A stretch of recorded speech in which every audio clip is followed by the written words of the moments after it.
I'm Kelvin Healey, editor of The Australian, and I'm thrilled you can join us for our second Great Voice debate.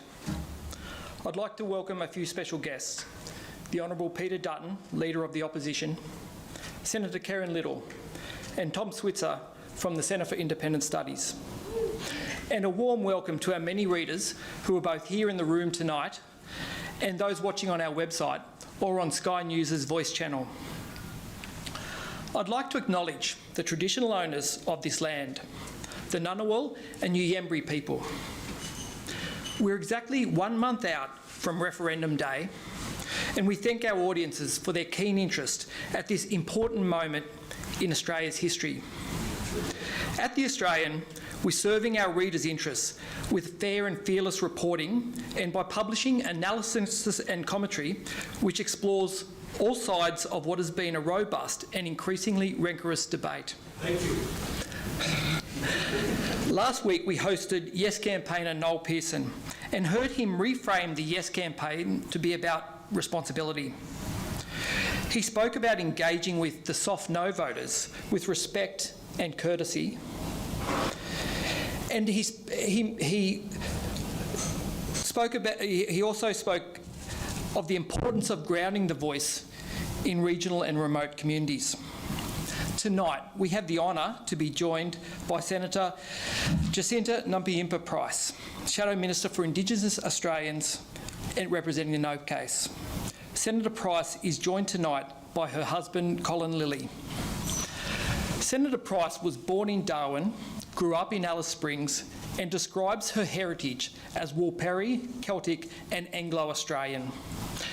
The first time she appeared in our pages was to call on the then Prime Minister to tour the streets of Alice Springs with the police and see firsthand the damage that was occurring in their community. That was 6 Prime Ministers ago. She's a public policy expert, a crusader for the victims of domestic and family violence, and a campaigner for the advancement of Indigenous communities. In public life, she has become notable for her fearless plain speaking, bringing together her deep pride in her heritage with her foundational beliefs: individual responsibility, unity, and equality. She has served as a councillor and deputy mayor of Indigenous Research at the Centre for Independent Studies, and since 2022 has represented the Nationals as Senator for the Northern Territory. She's a tremendously busy person heading the No campaign, and we're very grateful for her time tonight. Tonight we will hear the Senator in conversation with our Editorial Director, Claire Harvey, before taking questions from the audience.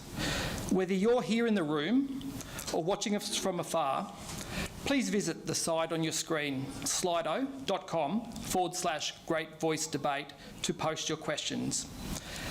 Please join me in welcoming Senator Nampijinpa Price to the stage.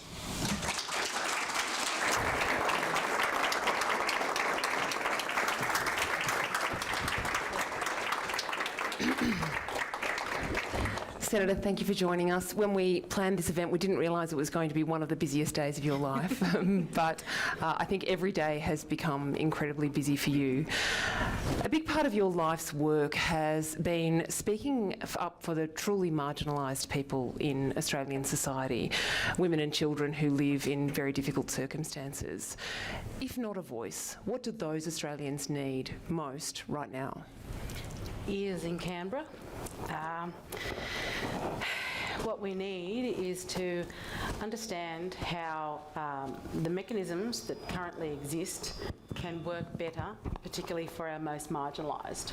We have over 3,000 bodies that are federally funded to improve the lives of our most marginalised, and it's been acknowledged that, you know, they're not working. So instead of creating an entirely new body, bureaucracy, and putting it in our constitution to further add to what already exists, we need to fix the structures that currently exist. One of the points you made in your National Press Club speech today, and a point that you've made many times in your career, is that there are elements of traditional Aboriginal cultures which are patriarchal and violent. That message is clearly too confronting for many on the yes side of this debate. Why is that? Why do you think there's such resistance to acknowledge a flaw in culture that's harming such vulnerable people? Because I think for those that live traditional Aboriginal culture, they are out of sight, out of mind. They haven't had the education, the opportunity to be able to articulate their circumstances clearly for everyday Australians to understand what's going on the ground. There has been, however, the narrative around Indigenous Australians has been, I guess, controlled by those who have been educated. Unfortunately, there are some that have, not connected to traditional culture because of what has happened in our nation's history. But as a result, and there has been a void for Australians to want to understand better about Aboriginal culture, traditional Aboriginal culture, but that void has been filled with a level of romanticism, which has created an ideology. So instead of addressing what's going on in these communities, people want to believe in the romanticism of culture. And that's all well and good, but we have to take the good with the bad. And for those on the ground, many of who are my family, they are suffering because of elements of traditional culture. I talk about the fact that my mother was once promised in marriage, in an arranged marriage, and was expected at the age of 13 to live with her in a promised husband's camp as a second wife to her older sister's husband. I, recently launching a documentary speaking of the fact that my own aunt has been missing for 4 decades because at the age of 14 she was forced into an arranged marriage with a man who had done time for murdering his first wife. She didn't want to go to that. She went missing as a result of being forced out to an outstation, and in fact it was only until I went in to explore this further that I reported her missing in our family because of the fact that stories were told that she ran away, when the women in my family know that that's not the case, that her life was taken. So there are so many circumstances like that where issues have been swept under the rug, and for me, I can't sit back and continue to allow for the most marginalised to suffer in those circumstances because people want to romanticise what they think culture is all about. We have to acknowledge what is encouraging the levels of violence in our communities, especially where they're experienced the greatest in this country, in order to fix our problems. That's where we have to start. There are a lot of Australians who are invested in that, what you describe as a romantic notion of Indigenous culture. There's an entire tourist industry based in Aboriginal experiences, in getting close to that culture or close to a version of that culture. That's a very confronting prospect, isn't it, to deal with? It is absolutely a confronting prospect for a lot of Australians. And look, there are some wonderful aspects of traditional culture, absolutely. Like all cultures, there's wonderful aspects that we should, ensure that we carry with us forward to improve our lives, to be proud of who we are with. And that goes to anybody's culture. But of course, we have to, as I said, take the good with the bad as well. And I think we talk about truth-telling a lot, but we have to start telling the truth and not in an ideological way try to rewrite history in our country to fit a particular narrative. We have to be completely honest about all of it. Much has been said about the fact that we don't yet have a clear model for the voice, and the yes side's argument is that that's something for Parliament to decide if we have a successful referendum. If I cast my mind forward to what the voice might look like, I'm imagining, 24 people meeting in Canberra 4 times a year, handing up papers to Parliament. What do you imagine? What do you envisage that this might be like if it gets passed? Well, that's just it, isn't it? It's an imaginary thing right now. There is no detail. This government doesn't know what in fact it will look like, how it'll operate, who will occupy the positions on The Voice. It is all up to our imagination as to what this voice would possibly look like.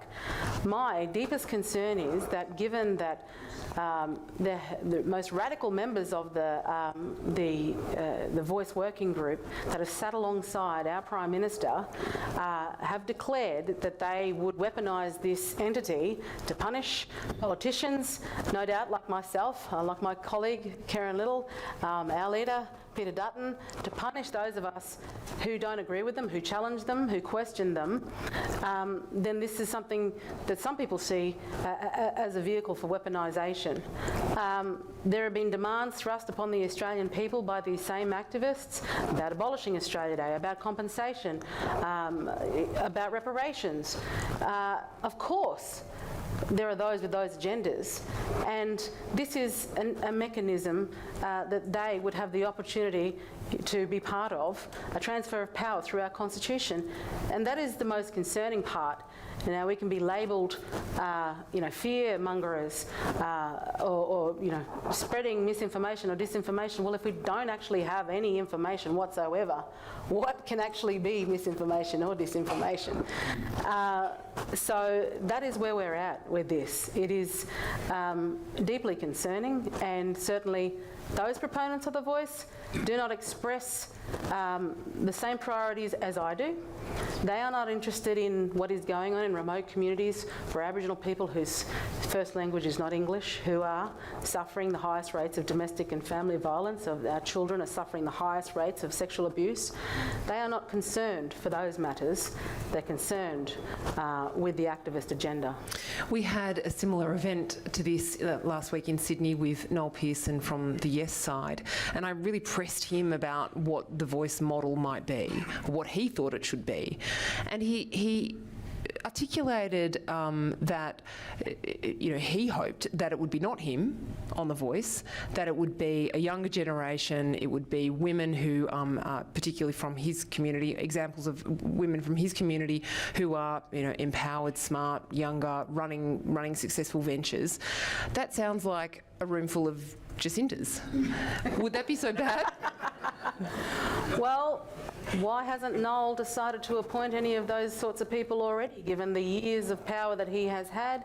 He has sat at the table. He's had the ear of many Prime Ministers in the past. He is responsible for the failures that he claims exist right now. He has had millions of dollars he's been responsible for.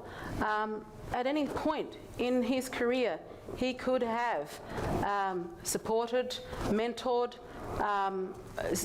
young Indigenous women to take up the mantle, to take up the fight. But instead, he certainly vilified me as one of those. It's one thing to say a whole raft of things at one point, especially as we're part of a campaign, and then switch position on that because, well, those points aren't working anymore. But I think, the Australian people can see right through that. Early in the campaign, he described you really as a puppet of independent think tanks. He said that they'd been looking for a black fella to punch down on other black fellas. What was your response to that, and why do you think that rhetoric's changed?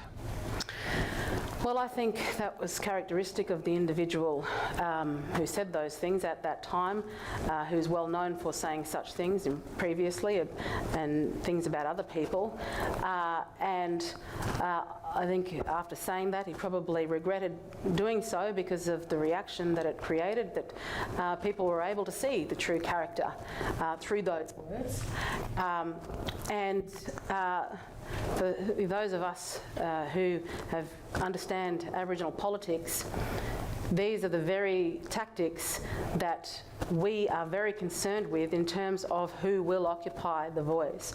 All my life I have seen the way in which in communities aggressive individuals have controlled circumstances, have held a power in those communities, have not allowed for anybody else to have any level of influence or power in those communities. And I do not want to see a repeat of that and a change in our constitution that would enshrine that in perpetuity. That event last week was the beginning of what I think was a pivot for the Yes campaign, where they started talking about responsibility, about this being an opportunity to marry responsibility and rights, about reaching out to what they're calling the soft no's. Did you anticipate a pivot coming from them, and what do you think of that notion?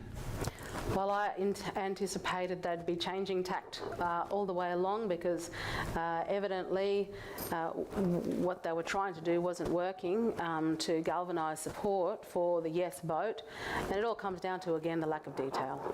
There is no detail. So there will be a change of tact in some way, shape or form, unless they provide detail, which I think it's far too late to get to that particular point. I think it's ironic that they seem to be now mouthing the same sorts of things, making the same sorts of suggestions as what I've been doing and my colleagues have been doing for quite some time, and talking for the need for accountability and responsibility. And yet again, there are some who are, advocates for the voice, who have had a seat at the table for decades. Where's their responsibility in all of this, in the fact that the lives of the marginalised haven't been improved, but the Aboriginal industry has grown? Where is their responsibility in all of this? Why do they suddenly want to make this about responsibility now?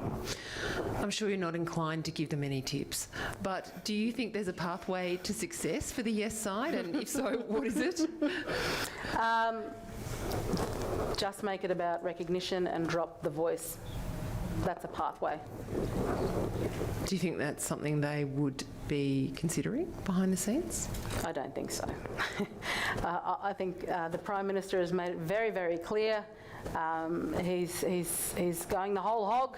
He's taking everybody with him, and I think he should take responsibility for the division that he's caused within our nation, because this has been the most divisive referendum that we've been confronted with in our nation's history, and that is his responsibility in this.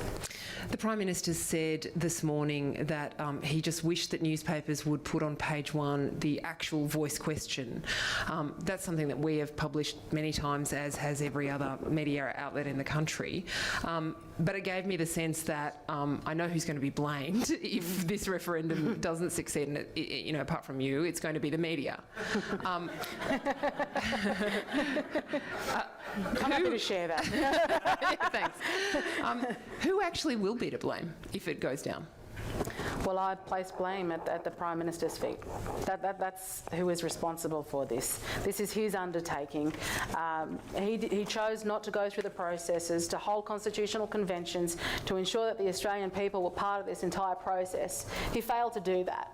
And so this is where we're at. If it goes down, the blame is to be laid at the Prime Minister's feet for this being, it's a $350 million loss that he's taken a gamble on if it goes down. Could he have succeeded, do you think, if he'd not tried to get it done in the first term? Is the rush part of the difficulty? That probably plays some part of it. Again, if he were to take his time and go through the processes and perhaps listen to the Australian people, provide more detail on what he thought this voice mechanism might be, if he wasn't surrounded by members of the Communist Party and activists, well then, there's a whole number of variables that may or may not have led to a successful outcome. But I think if it was solely about recognition, then I think we as a coalition certainly could have come on board and taken a bipartisan approach, which historically we know. That's when referenda get up, is when there is a bipartisan approach. One of the most powerful ads in this campaign has been the one where you welcomed Australians into your home, and we saw your husband Colin and your sons in some very intimate family scenes, and we even got to hear you singing. You said this campaign is personal for you, but did you hesitate to bring your family into it like that? Well, I did run it past the husband first. And he very enthusiastically said, no, we have to do this because, well, you know, he's a new Australian. He loves this country. He's made Australia home. We've got a blended family. You know, our boys have got many different heritage, you know, different backgrounds and heritage within them. You know, Mauritian, French, Creole, Malay, Indian. You know, Irish, Scottish, Welsh, German, English. I think there's Chinese. A great-great-grandfather from Mozambique, Warlpiri. They're Australian kids, and ultimately, this is personal for us. And I know it's very personal for everyday Australians because that is the Australian story. We come from many different backgrounds, so we shouldn't be singling out one particular group of Australians and relegating them, us, to an entity that's un-Australian. So we're quite happy as a family to take up the fight because we love Australia. Has there been backlash for your sons? Incredibly, no, not necessarily. I think our boys have got wonderful family friends who all come from, again, many different backgrounds, many different backgrounds.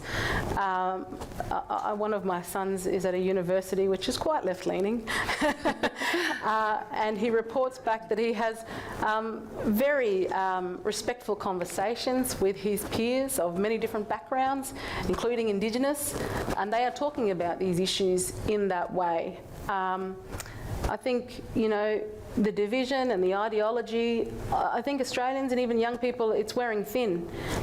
Young people have got to have something to rebel against at some point. Yeah, I mean, I think the Yes campaign has assumed that younger voters will be on their side. I don't know if any of your sons are old enough to vote yet, but what do you think about that young generation? Is that too much of an assumption that all young people are going to vote yes? Well, I've definitely got 3 who are going to vote no. Yeah, look, I do think it is a bit of an assumption, and I mean, I'm genuinely surprised at the way in which the Yes campaign have had millions of dollars to campaign with, and what they have is not convincing enough to bring all Australians on board. And I think the fact that, you know, I mean, we have led from a very personal position. It just speaks to people at a human level. And that's what we hope to be able to do. And also, it's a remarkable job that I know the No campaign have done with social media and reaching those young people, so they're informed through those platforms, which I think is, you know, has worked particularly well. I think you're about to get a fresh microphone, so I'll just use that opportunity to let everyone in the room and watching us on Sky and on the Australians website know that rather than taking questions from here, we want to give an equal opportunity to ask questions to everybody. So if you're here or if you're watching on the live stream, enter your questions at slido.com/greatvoicedebate. I'm getting them here on my phone, so I'm not texting, I'm actually reading the questions. And I'll be sure to ask them, so please send those questions through. In fact, one that I have here from a viewer is my understanding is that there are already funded bodies with charters similar to The Voice. Why aren't they more effective in closing the gap? That's a really good question, and that's the question that myself and my wonderful colleague again, Karen Little, have put to the Senate in the form of 2 motions so far to launch inquiries into the Land Council, statutory authorities, Aboriginal organisations that are funded, you know, federally funded to improve the lives of our most marginalised, so that we can understand where that money is being spent effectively, where it's producing outcomes, so we can say, great, let's continue to invest here. But who's misusing these funds? There needs to be greater accountability so that we can deter opportunists from misusing these funds that are supposed to be about improving the lives of our most marginalised. It's about fixing those structures that currently exist. And it is our responsibility as parliamentarians to do that. So yes, that is the question that we want to uncover. That certainly, Prime Minister Albanese and his government don't want to go near. They don't want this inquiry. Senator David Pocock, who's been a key vote for these motions, despite the fact that he's had conversations with Aboriginal people from around the country about the importance of these inquiries, he still won't support it. The Teals won't support it. I don't understand that, and if there are those Indigenous heads of organisations who are suggesting we don't need it, well, what is it they have to hide? Because if they didn't have anything to hide, they'd welcome an inquiry. And there might be structures in place where there's already a scrutiny through the Senate estimates process. But what an inquiry does is it allows for affected people, Aboriginal people, to speak up, to be heard, to speak to a Senate committee. And then I think we could determine whether we actually need a royal commission into the spending of these billions of dollars. That's what hasn't been done. That's what the Voice doesn't seek to do. Like I said, they want to add to this mess. Two previous attempts at national bodies that were aiming to be representative as well as delivering policy were ATSIC, of course, and the National Congress. Both of those were abolished, and one of the arguments for the Voice is that it can't be abolished if a future parliament changes its mind, if it's entrenched in the Constitution. Would it have been better to persist with those organisations, despite their flaws, to try to improve them, to work with the structures that we had? I think that's the danger, actually, of constitutionally enshrining an entity if it does failure. If there are allegations of fraud and corruption, of sexual misconduct, of those matters, then those structures do not deserve to be in place. I mean, we don't treat the private sector in this way. If it occurs in the private sector, we say, right, this needs to stop. If there needs to be litigation of some sort, that needs to take place to deter this sort of behaviour. Ultimately, what we want is, if we're going to close the gap, we won't require these bodies to exist. That is ultimately the aim. But the bodies need to exist. They exist if disadvantage exists. So ultimately, we want to get rid of disadvantage. We have to get rid of these bodies eventually too. But that's not the way, certainly, the industry views how things should be done going forward. Another question from our audience. Our questioner asks, I want my vote to be in the best interests of Aboriginal women and girls. Why is no the best way for me to vote? That's a bit of a Dorothy Dixon, but... Absolutely. Look, again, accompanying me earlier today, and the women that accompanied me a few months back also here in Canberra to speak to our leaders, came to express why they were no supporters, because ultimately they have sought support from the structures that currently exist to support them in their circumstances, and they have been ignored, they have been disrespected. Sharon Long, for example, has had to, not only does she take care of her siblings, her children and nieces, but she's taken in the care of her elderly grandmother because from a Territory community, and moved her to Queensland where she lives because a male relative tried to set fire to his girlfriend in the bedroom that is next door to her grandmother's bedroom. And so the house was effectively uninhabitable as a result of that fire.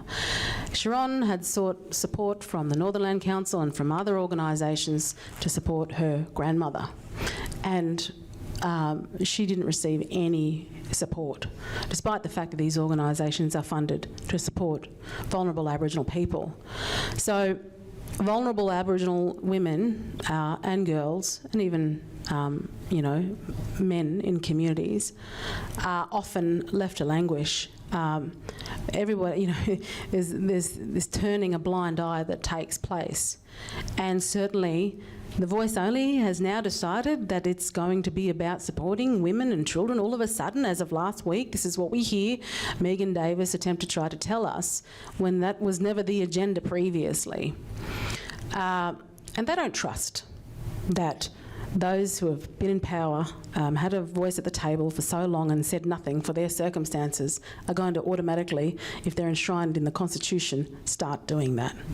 You sometimes hear the issues of violence in Indigenous communities discussed as a distortion, a post-colonial distortion of what was, a utopian culture. That if Captain Cook had never showed up, that Aboriginal culture would have persisted undisturbed in a much more equal way or a much more tranquil way. What do you think about that argument?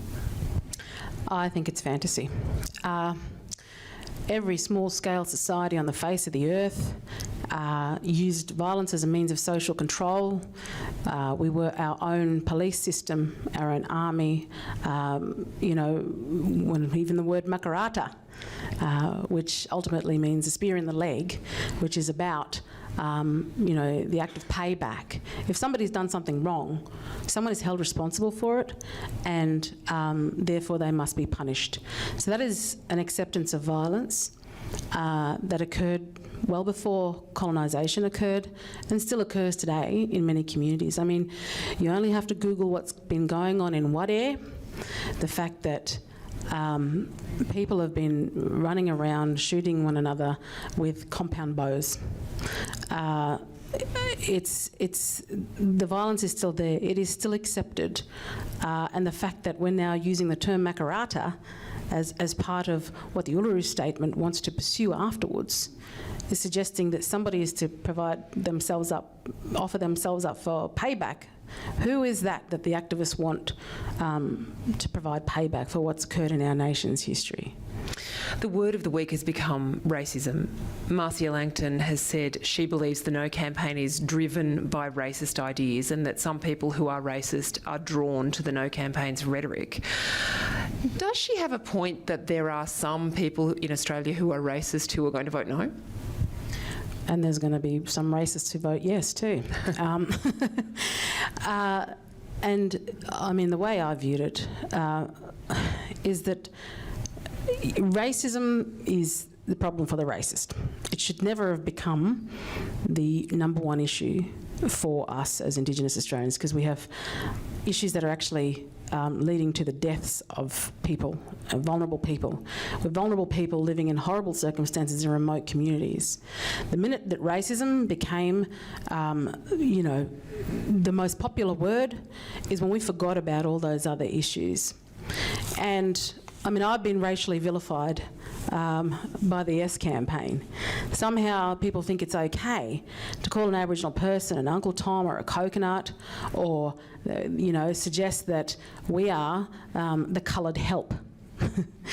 And people who throw stones in glass houses need to be careful, because when they point the finger, three are pointing back at them.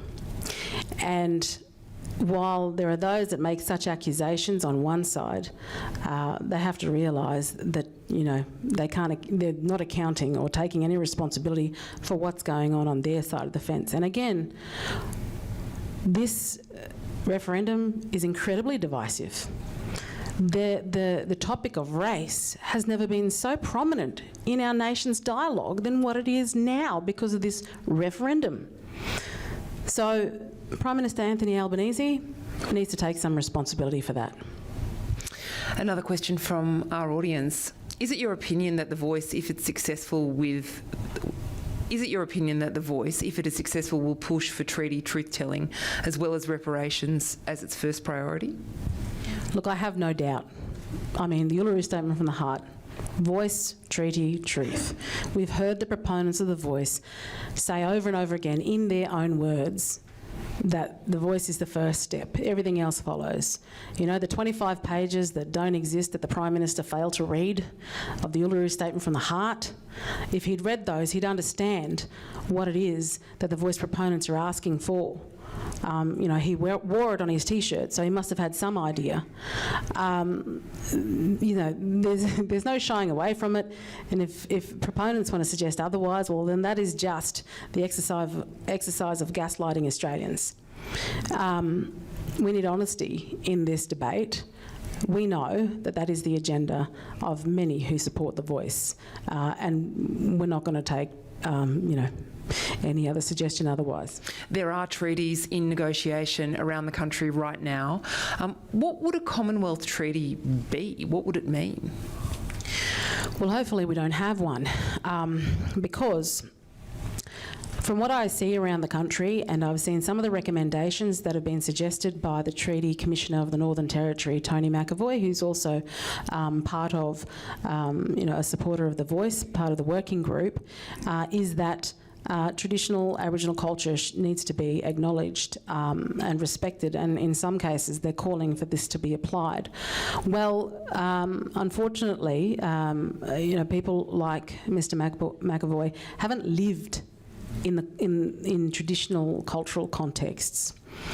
I'm sure that there are many Aboriginal women out there who would say, why is it that, this should be understood, respected and adhered to when the rights of Aboriginal women take a backseat to Aboriginal men, when young girls can be promised in marriage, in polygamous marriages, when there are laws, cultural laws, customary law, that suggests that women can be punished violently by breaking traditional customs. I want to know what elements of traditional law is it that people proposing treaty want Australians to recognise. We're Australian citizens. It's one law for all, as far as I'm concerned. And this is the problem that treaty poses for the Australian people. And again, you can't have treaty with your own citizens. And there was, as far as I know, not a declaration of war for there to be a treaty. Is this part, do you think, of that abuse that you spoke about earlier that's been directed at you? Is it that we're not used in Indigenous affairs in Australia to hearing a feminist or a woman's viewpoint so strongly expressed? Yeah, look, absolutely. I mean, we haven't had a feminist movement as Indigenous women. The Aboriginal rights movement that, many of the now activists we see nowadays who are still quite prominent from back in the 60s and 70s, Aboriginal women were expected to not fight for their rights as women, but fight for the rights of Aboriginal Australians, well, Aboriginals as a race of Australians. And so that's why we haven't had a feminist movement in our country for Aboriginal women, which is a real pity because, again, we're expected to put our rights behind the rights of us as a group, as a nation, as a race, Excuses are made for male perpetrators, some who are in our own families. My documentary, when I first pitched it to a Screen Australia representative, I was told it's going to be very difficult, isn't it, because Aboriginal men have been brutalised. That's the attitude that Aboriginal women are confronted with. So, hang on, no, this is about victims of violence, but they've already framed the perpetrator as a victim. So therefore, where do our rights as women stand in all of this? I have had, men from Aboriginal communities stand up and say, Jacinta's not recognised as a leader and all these things because, well, in traditional culture I'm not, right? I'm just a young woman. I'm not as important as our big cultural men are, even in Australia in 2023. But I'm a bit of a rebel like my mother. And I suggest we need some positive cultural reform so that our rights can be recognised as equal to our men. In every community where there is poverty, it's the women who are holding things together usually. In so many Aboriginal families, there are strong, proud, articulate women who are holding things together. What is needed for them to, and I hesitate to use the word, have a voice and to actually be heard that's not this voice? Look, again, I mean, you're right. They're already there, those voices. They're already strong. They're already working. They're probably not recognised is probably the element that, we haven't seen, the recognition of these hard-working women behind the scene. And don't get me wrong, there are hard-working Aboriginal men behind the scene working to improve the lives of their family members as well. And I think too often that, while Labor attempt to try to be the champion for the Aboriginal Australian, on the same token, they play politics with the lives of Aboriginal Australians. There's a wonderful board of elders at a school called Yipperinya School in Alice Springs who have come together, both men and women. They've provided a proposal to Minister Burney it's a simple ask, it's to build accommodation for staff and students for the most vulnerable kids in our community. Peter's been there, Karen's been there. So that those kids, instead of running around on the street late at night breaking into people's homes because their home lives are just, too dire for them, that they could be in this accommodation in an education setting. That proposal has been sitting on the minister's desk ever since they took government, and they still don't want to fulfil the wishes of the elders of that school because they would rather play politics. That is irresponsible of this government to do so. Even when they have invested $250 million into the community of Alice Springs, 150 of that has been allocated, no doubt, to those entities that support Labor at every election. But the $100 million that's unallocated, 12 of that, 100 million, could be spent on building this accommodation, and yet they still refuse to do so. So it has been my job to amplify those voices, those elders in those circumstances, and there are many elders around the country just like that. And certainly, I know on the coalition side of politics, we listen to everybody, but Labor are very select about who they listen to and what proposals they get behind and support. Speaking of that question of playing politics, a question from our audience. Do you think one of the failures of this referendum has been the PM not pursuing bipartisanship aggressively enough? Was there a moment, and Mr Dutton's here too, so we could ask him as well, when bipartisanship could have been achieved, that there could have been a unity ticket on this proposal, or not? Well, I think Mr Dutton has had a number of conversations with the Prime Minister and made suggestions to the Prime Minister about how there could be a unity ticket. We've put to the Prime Minister, well, if you just made this purely about recognition, that could be the bipartisan support to go forward on this referendum. And again, the Prime Minister, whether it's because he feels like he is under pressure from the working group, I mean, I could imagine if he were to say, no, we're now going to drop the voice, well, I've received a little bit of the sorts of attacks from the proponents of the voice. But if the Prime Minister were to do that, he'd have to be confronted with that entire working group. And I think that scares him more than losing the referendum. Would that prospect of constitutional recognition have, though, triggered the same opposition, which is the concern that the next step is treaty, the next step is reparations? Look, I think going forward, we've always been very straightforward. The Coalition have been straightforward with the fact that we don't support treaty or those other demands, that we are for taking a common sense approach to dealing with some of our tough issues.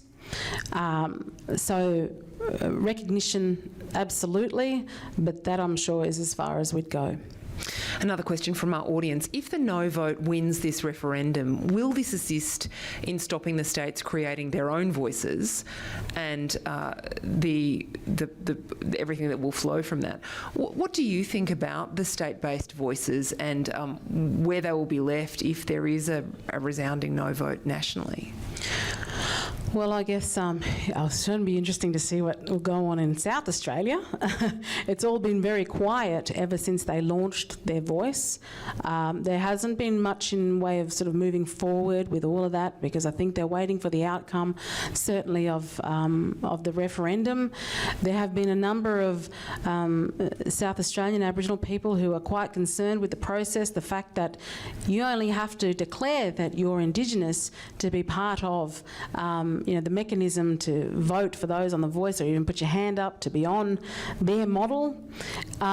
And again, that'll be occupied by, not by the Arnangal in the remote communities, that'll be occupied by the opportunists. And as I put it to the Premier, Mr. Peter Malinauskas, that basically I said, well, right now, you are very likely to see your South Australian population of Indigenous South Australians rapidly increase now that you have provided this opportunity for people to come forward and do this. It may deter states and territories from trying to establish something like this going forward. I mean, I'm it's incredible once you hear premiers like Dan Andrews suggest that what now the Truth-Telling Commission is demanding will be divisive and will set up a entirely new justice system just for Indigenous Victorians. When even he's saying that, I think he's probably realised he's made a little bit of a mistake. It's nice to think that you can be everybody's friend and go along with all these sorts of wonderful romantic ideas, but when reality hits hard, they're going to realise you can't keep ingraining separatism in our country. It just doesn't work. There has been a notable increase in the number of people identifying themselves in the census as Aboriginal or Torres Strait Islander. Do you think there are some of those people who have genuinely newly discovered or are newly unashamed of what might have been a family secret in the past? And how does that trend influence the way the voice, if it exists, might be constituted? Well, I've no doubt that there are probably, many people like that, but that doesn't mean that they're disadvantaged. And that's the problem, is the voice is based on the premise that Indigenous Australians are inherently disadvantaged for no other reason but because of our racial heritage, which is simply not true.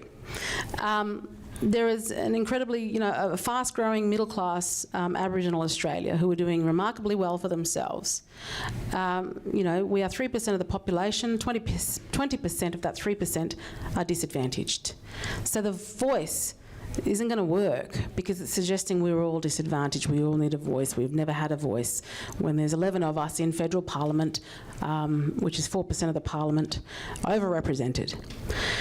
So again, what I'd love to see going forward is focusing on our marginalised, serving Australians on the basis of need as opposed to race. Certainly that would, you would see the opportunists drop away if that were to occur. If there wasn't anything in it for them, they'd stop ticking that box. And for those who genuinely want to reconnect with their, history, I mean, I'm proud of the fact that I've got Irish, Scottish, and even English ancestry, much to my husband's dismay, but also half my family. But I'm not any of those things. I'm not Irish. I'm not Scottish. I'm Australian. And we've got to be pragmatic in resolving our problems going forward and treat everyone like Australians. The violence we saw in Alice Springs earlier this year after the expiry of alcohol restrictions horrified many Australians, and you were one of a number of voices, in fact you spoke about this in your maiden speech, who had warned that this is something we should have been able to predict, and that in fact elders from that community had predicted it. The voices either weren't heard or their warnings weren't acted on. So isn't that proof that this current system isn't working? That's proof that the Albanese government failed to act, regardless of the evidence that was presented to them so very starkly. And this is the problem, because the Prime Minister is telling us now, those voices aren't legitimate. I'll only listen to an Aboriginal voice if it's coming from the constitutionally enshrined one. Basically, he's setting up a stamp of endorsement. These are the voices we'll listen to. We won't listen to the Aboriginal people, but he will listen to academics in the major cities who think they know far better than Aboriginal people in remote communities. That's who he listens to. That's who he chooses to listen to. That's who he listened to when he repealed the cashless debit card, when he chose to allow for alcohol restrictions to be lifted. That's who he listened to. He didn't listen to the Aboriginal people on the ground. So as I've always said, we need ears in Canberra. We don't need a constitutionally enshrined voice that supposedly gives an endorsement to the Aboriginal people that certainly Prime Minister Albanese has determined he will only listen to. Many Australians got a window into the remote community of Yuendumu when Kumajai Walker was shot dead by policeman Zach Rolfe. He was, of course, charged with murder and acquitted. That process is still going on as he seeks vindication. The Australian reported very frankly on that matter, and we were vilified as being racist for doing so. Why do you think Australians are, in some numbers, resistant to hearing about what life is like in remote communities?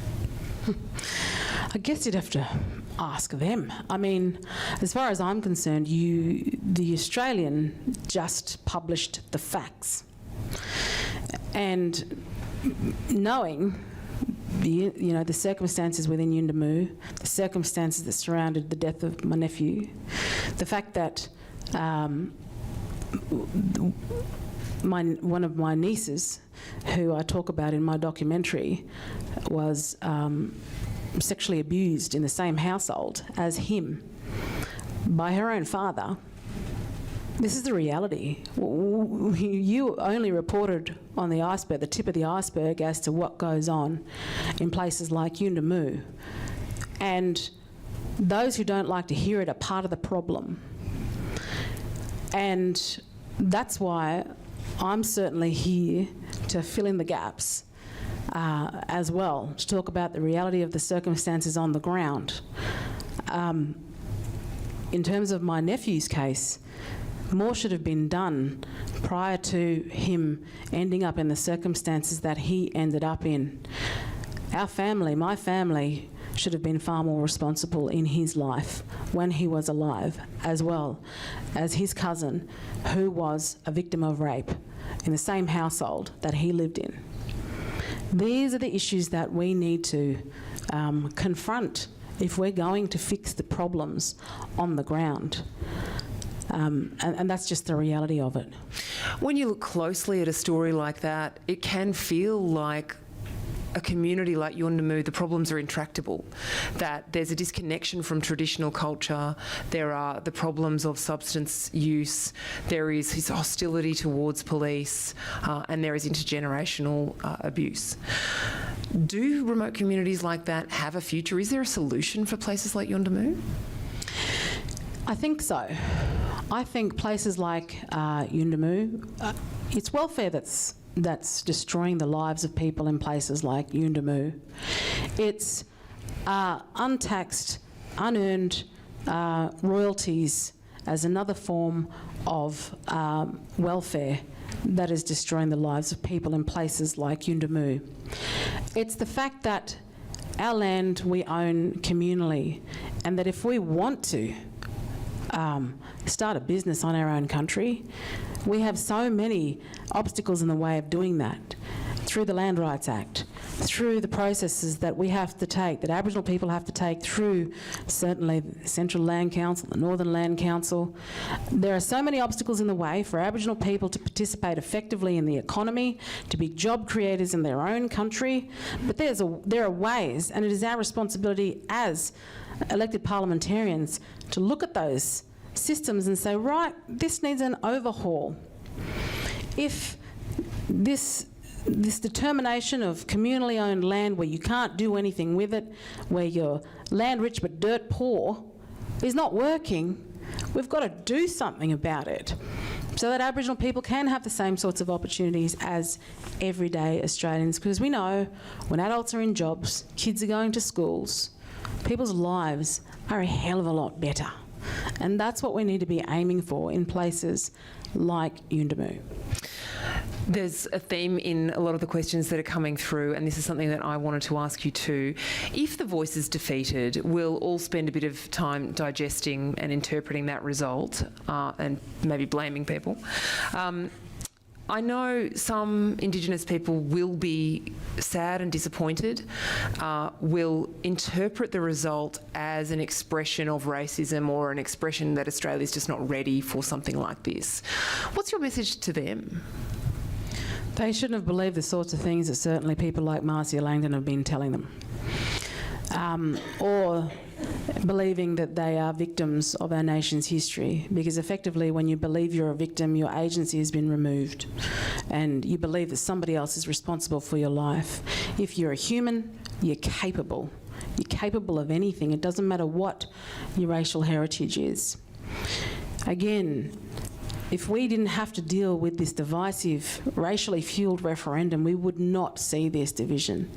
We would not be at a point in our country's history where we have to begin to repair the damage that's been done. And that's regardless of the outcome of the referendum. And sure, there'll be people who will believe that, you know, that this country is racist. Well, I think we've demonstrated, the evidence points to the fact that we are not racist. And you know, 1967 kicked that off, was a clear demonstration that the Australian people were behind Aboriginal Australians and wanted what was best for every single one of us, regardless of race. And so many actions like that by the Australian people have taken place ever since then. And we need to get away from the issue of race. We need to start, if you can't even see yourself as an Australian, at least see yourself as a human being going forward. This country provides opportunity.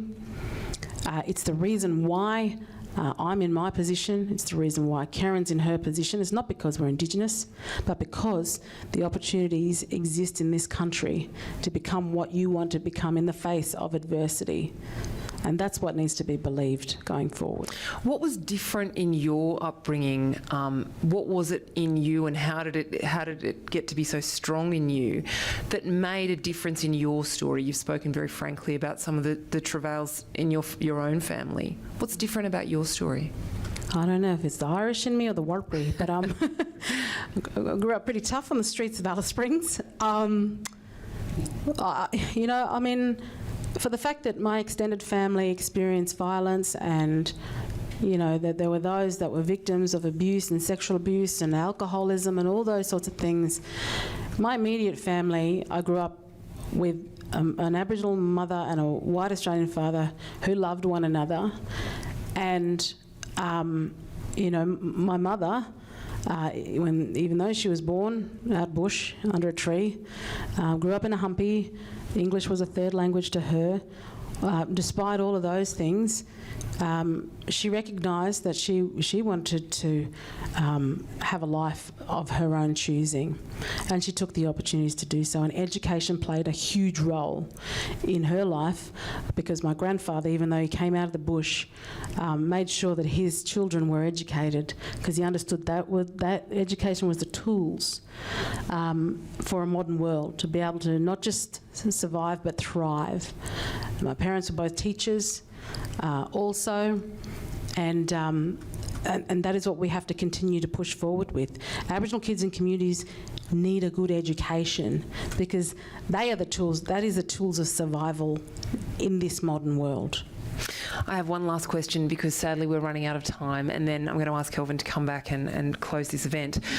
If the Voice is successful, you and your colleagues will be among the members of Parliament voting on the specific design of it. What approach are you going to take? The least destructive possible entity that we can attempt to convince the Labor government to design. That is what we will be working toward, ensuring this model is least destructive for our most marginalised, and that it considers the well-being of all Australians, not just Indigenous Australians. Please join me in thanking Senator Jacinta Nampijinpa.